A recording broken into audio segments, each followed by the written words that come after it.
दोस्तों, आज की कहानी है तेल के कनस्तर। बड़ी ही दिलचस्प मज़ेदार कहानी है, तो कहानी को पूरी सुनिएगा। दोस्तों, अकबर के किस्से तो आपने बहुत सुने होंगे। बीरबल हमेशा ही बादशाह अकबर की समस्याओं को चुटकियों में सुलझा देता था और दरबार में आए हुए मुकदमों का फैसला तुरंत कर दिया करता था। बात अकबर बीरबल के समय की है। नगर में दूर दूर से व्यापारी व्यापार करने के लिए आते रहते थे। दूसरे देशों से भी व्यापार के सिलसिले में व्यापारी उस नगरी में आया करते थे। आपस में पैसे के झगड़े भी खूब होते थे। कुछ तो आपस में ही सुलझ जाया करते थे, लेकिन कुछ व्यापारियों के झगड़े दरबार तक भी पहुंच जाते थे।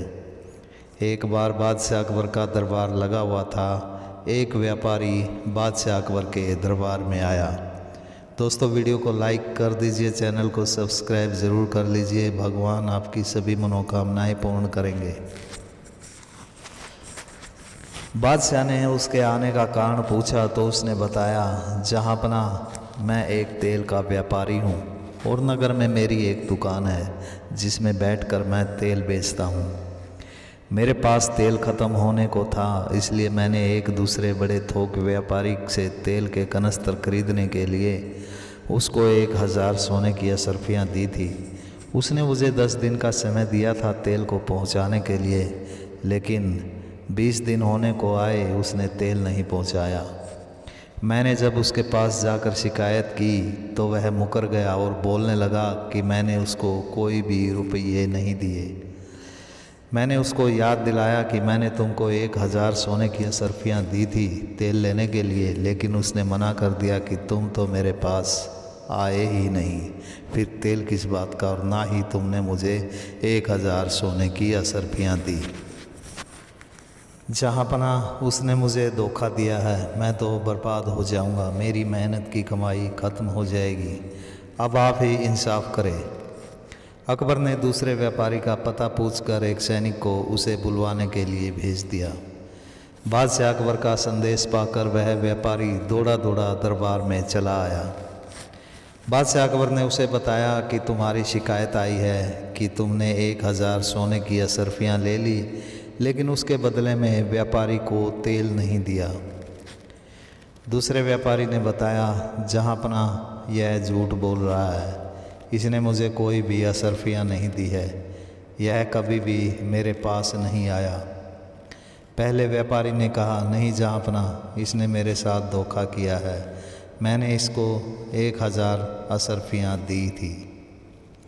अकबर ने व्यापारी से पूछा, क्या तुम्हारे पास इस बात का कोई गवाह है जिसके सामने तुमने इसको असरफियाँ दी हो? व्यापारी ने उत्तर दिया, नहीं जहाँपना, जब मैंने इसको असरफियाँ दी थी तो इसके नौकर के अलावा और कोई भी नहीं था। मैंने इसकी दुकान पर जाकर ही इसको असरफियाँ दी थी। नौकर को दरबार में बुलवाया गया, लेकिन उसने कहा कि कोई भी असरफियाँ उसके सामने नहीं दी गई थी। मामला पेचीदा हो रहा था। बादशाह अकबर फैसला नहीं कर पा रहे थे कि कौन झूठ बोल रहा है और कौन सच बोल रहा है।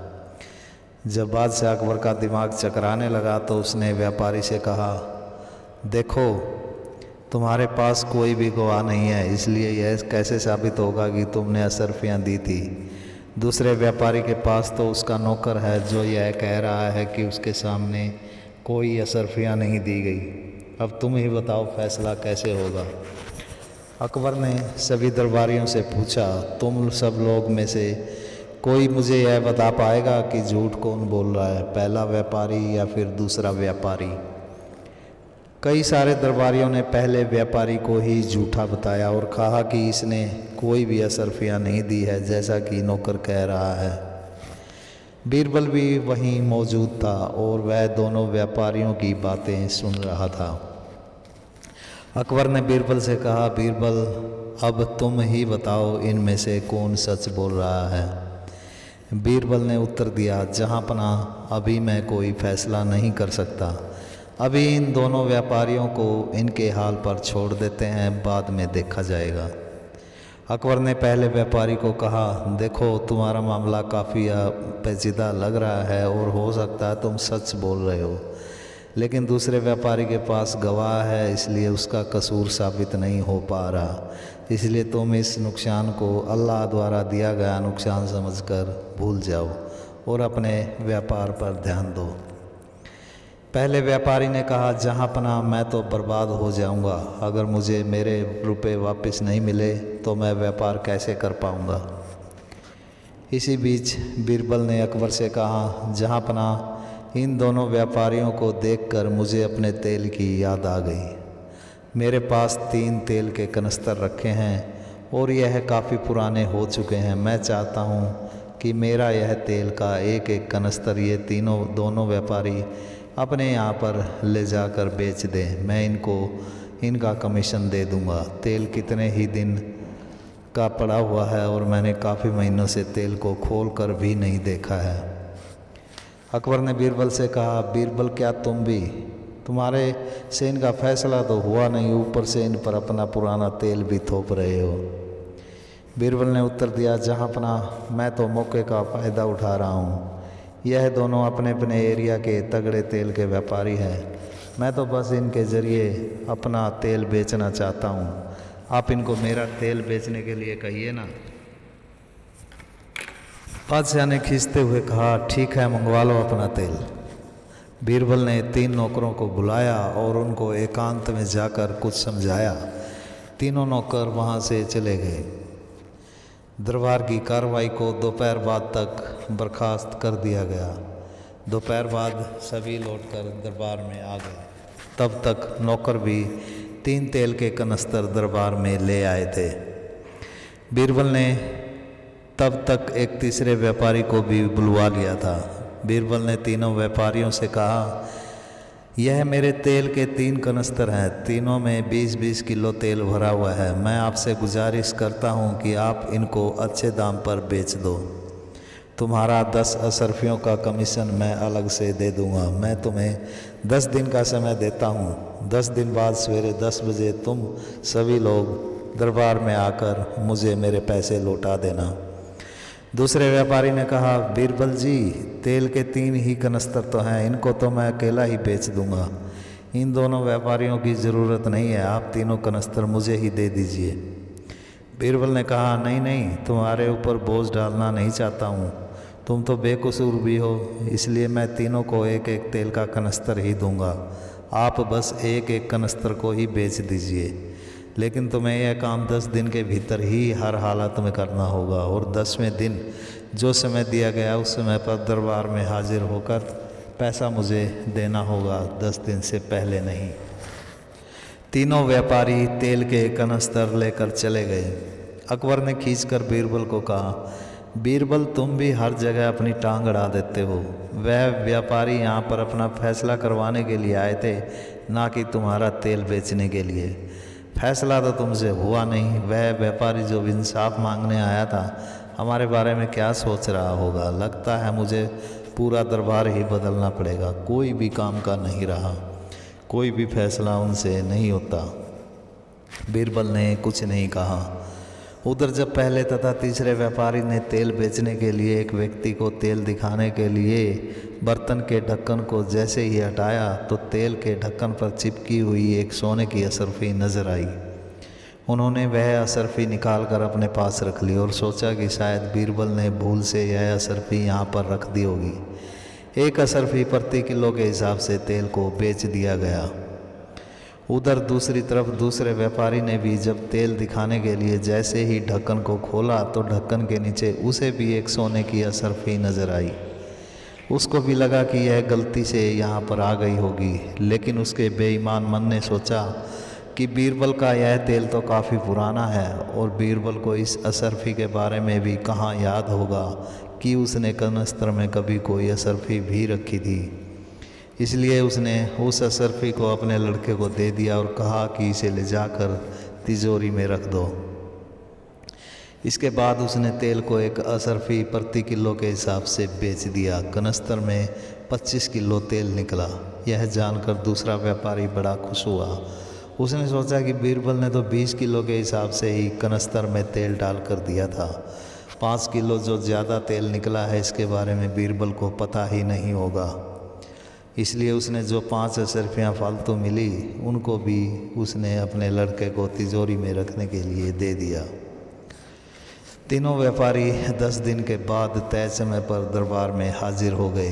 पहले और तीसरे व्यापारी ने 26-26 सोने की अशर्फियाँ बीरबल को दे दी, लेकिन दूसरे व्यापारी ने सिर्फ 20 अशर्फियाँ ही बीरबल को दी।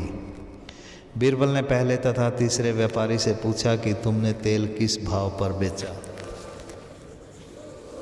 दोनों ने बताया कि उन्होंने 1 अशर्फी प्रति किलो के हिसाब से तेल को बेचा है। बीरबल ने पूछा तो फिर 6 अशर्फियाँ कहाँ से आई। दोनों ने जवाब दिया कि तेल 25 किलो था और 1 अशर्फी ढक्कन के नीचे चिपकी हुई थी। बीरबल उनकी ईमानदारी से बड़ा खुश हुआ। जब दूसरे व्यापारी से पूछा गया तो उसने भी कहा कि उसने भी तेल को 1 अशर्फी प्रति किलो के हिसाब से ही बेचा है। बीरबल ने दूसरे व्यापारी को कहा, अच्छी बात है, लेकिन तुम सिर्फ 20 अशर्फियाँ ही क्यों दे रहे हो।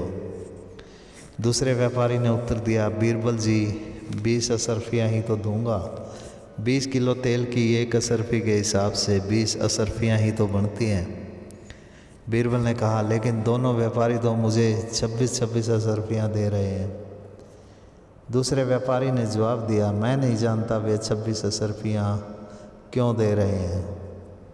बीरबल ने उत्तर दिया, मैं बताता हूँ वे 26 अशर्फियाँ क्यों दे रहे हैं, क्योंकि उन्होंने 25 किलो तेल को बेचा है और 1 अशर्फी उनको तेल के ढक्कन के नीचे मिली है। मैंने तुम तीनों को 25-25 किलो तेल कनस्तर में डलवा कर दिया था। दूसरे व्यापारी ने कहा, बीरबल जी यह तुम क्या कह रहे हो। कनस्तर में तो 20 किलो तेल ही था और मेरे कनस्तर में तो कोई अशर्फी भी नहीं निकली। मैं बिल्कुल सच बोल रहा हूँ। बीरबल ने कहा, तुम तो बड़े झूठे हो भाई। ठीक है, कोई बात नहीं। क्या तुम्हारे पास कोई गवाह है कि तुमने 20 किलो ही तेल बेचा है। जिसको तुमने तेल बेचा है क्या तुम उसको जानते हो। व्यापारी ने कहा, नहीं, मेरे पास ना तो कोई गवाह है और जिसको तेल बेचा मैंने उसको भी मैं नहीं जानता। वह कहाँ रहता है इस बारे में मुझे कुछ भी नहीं पता। वह कोई अनजान आदमी था। इसके बाद बीरबल ने एक नौकर को बुलाया और एकांत में जाकर उसको कुछ समझाया। नौकर वहाँ से चलकर सीधा दूसरे व्यापारी के घर पर चला गया। वहाँ जाकर उसने व्यापारी के लड़के से कहा, चलो भाई, तुम्हारे पिता ने तुमको दरबार में बुलवाया है और अपने साथ में वे 6 अशर्फियाँ भी ले चलो जो तुम्हारे पिताजी ने तुमको तिजोरी में रखने के लिए दी थी। इस बीच अकबर ने बीरबल से कहा, बीरबल ये सब क्या हो रहा है। एक तो तुमने इस व्यापारी से अपना तेल बिकवाया, ऊपर से इस व्यापारी पर शक भी कर रहे हो। मुझे भी याद है कि तुमने 20 किलो तेल कहकर ही इसको दिया था। बीरबल ने उत्तर दिया, कोई बात नहीं जहाँपना, थोड़ी सी देर और ठहर जाइए। थोड़ी ही देर में नौकर व्यापारी के लड़के के साथ दरबार में आ गया। बीरबल ने लड़के से पूछा, हाँ बेटा, क्या तुम वे अशर्फियाँ लेकर आए हो जो तुम्हारे पिता ने तुम्हें तिजोरी में रखने के लिए दी थी। लड़के ने बीरबल को 6 अशर्फियाँ जेब से निकाल कर दे दी।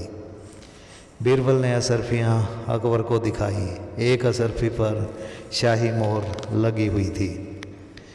अकबर ने लड़के से पूछा, तुम्हारे पास यह अशर्फियाँ कहाँ से आई।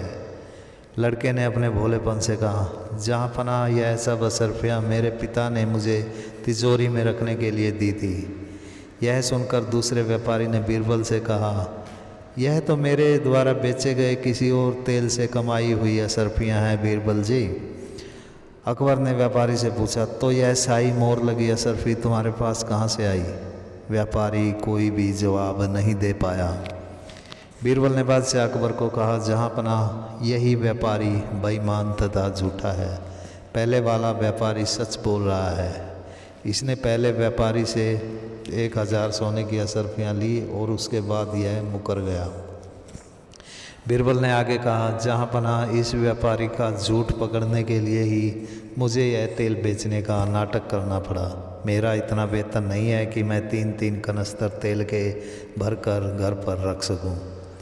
तेल तो मैंने एक दोस्त व्यापारी से मंगवाया था, जिसको यह नौकर लेकर आए थे। तीनों कनस्तर में मैंने 25-25 किलो तेल डलवाकर 20-20 किलो बताया था, ताकि बेईमान व्यापारी का पता चल सके। इसके अलावा मैंने स्याही मोहर लगी एक एक असरफी ढक्कन के नीचे चिपका दी थी, ताकि मेरा शक यकीन में बदल जाए। पहले तथा तीसरे व्यापारी ने अपना काम ईमानदारी से किया। उन्होंने 25 किलो तेल के पैसे ही मुझको दिए तथा स्याही मोहर लगी असरफी भी वापस कर दी। लेकिन इस दूसरे व्यापारी ने ना तो मुझे 5 किलो तेल के पैसे दिए, ना ही स्याही मोहर लगी असरफी वापस की। लड़का जिन असरफियों को लेकर आया है उसमें स्याही मोहर लगी असरफी भी है। साफ साफ साबित हो रहा है कि यह व्यापारी ही बेईमान है। अकबर ने व्यापारी को जेल में डालने की धमकी दी तो उसने अपना कसूर मान लिया और बताया कि उसने पहले व्यापारी से तेल देने के बहाने 1000 सोने की असरफियाँ ली थी, लेकिन उसने तेल कभी भी नहीं दिया। अकबर ने दूसरे व्यापारी पर 200 असरफियों का जुर्माना लगाकर 1200 असरफियाँ पहले व्यापारी को वापस करने के लिए कहा। पहले व्यापारी ने बीरबल का धन्यवाद किया और 100 असरफियाँ इनाम के तौर पर बीरबल को दे दी। बीरबल ने उन असरफियों में से 50 असरफियाँ उस लड़के को दे दी और कहा कि तुम एक सच्चे तथा ईमानदार युवक हो और आगे से व्यापार में ऐसे ही अपनी ईमानदारी दिखाना। बादशाह अकबर ने भी बीरबल को सही न्याय करने के लिए कुछ इनाम दिया तथा उसका वेतन भी बढ़ा दिया, जैसा कि उसने कटाक्ष किया था। इस तरह बीरबल ने अपनी समझदारी से एक और मामले को सही तरीके से सुलझा दिया और इस बहाने अपने व्यापारी मित्र का तेल भी बेच दिया। दोस्तों, वीडियो को लाइक कर दीजिए, चैनल को सब्सक्राइब ज़रूर कर लीजिए। भगवान आपकी सभी मनोकामनाएं पूर्ण करेंगे। धन्यवाद।